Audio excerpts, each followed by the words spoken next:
We've been actually doing open data for a long time now. And what I would say is that really over the last 3 years, we've been working on this concept of changing the default setting from closed to open. And we've made what I consider to be pretty remarkable progress. If you look at our open data catalog right now, healthdata.gov, we've got over 400 data sets that we have opened up. 34 of them, I believe, right now have APIs, with more coming.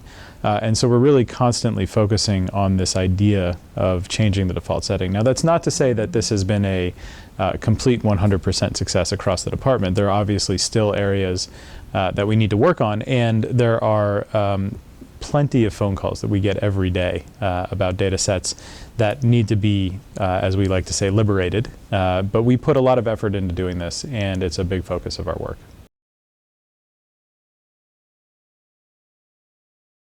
So internally, we actually have a few what I'll call channels for communication around the idea of spreading this open data concept.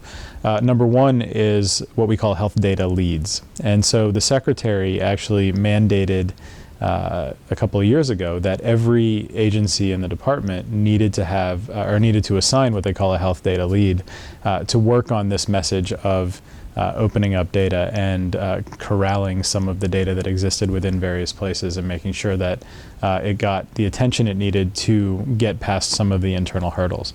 So we gather this group of folks on a regular basis to talk about some of the challenges that they're seeing, to help solve problems, to understand exactly what exists out there in terms of data assets, that kind of thing. And so the health data leads and the health data council are really the two mechanisms that we use to do a lot of that stuff. Now, we also have a couple of other mechanisms that we use. For example, we have something called the Innovation Council that we've set up, which is co-chaired by myself and the Assistant Secretary for Administration.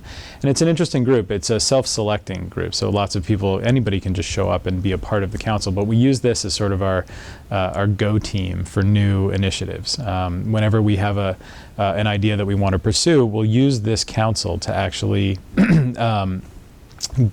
gather some energy and some effort to push some of these initiatives forward. Data is a big part of that.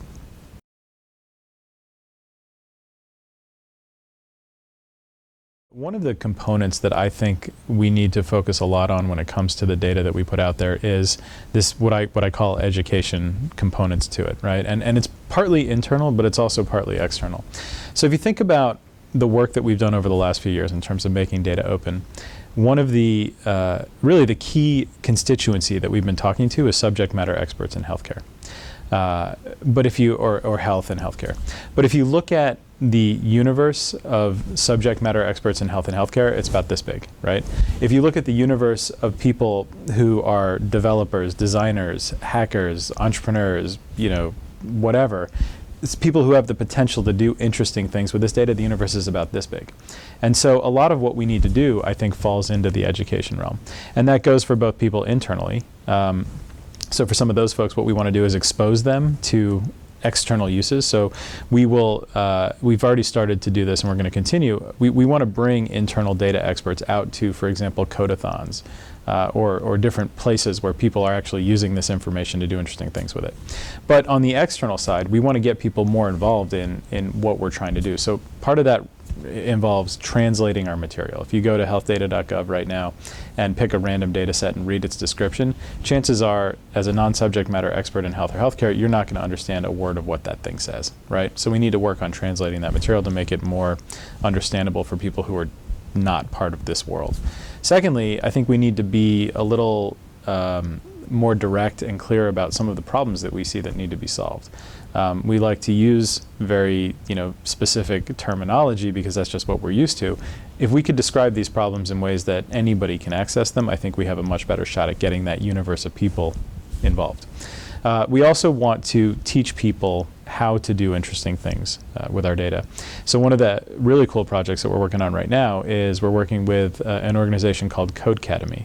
which many of you guys probably have heard of, in order to develop online classes around how some of our data sets can be used in practice, and to give people some ideas and a jumping off point. So it's an experiment.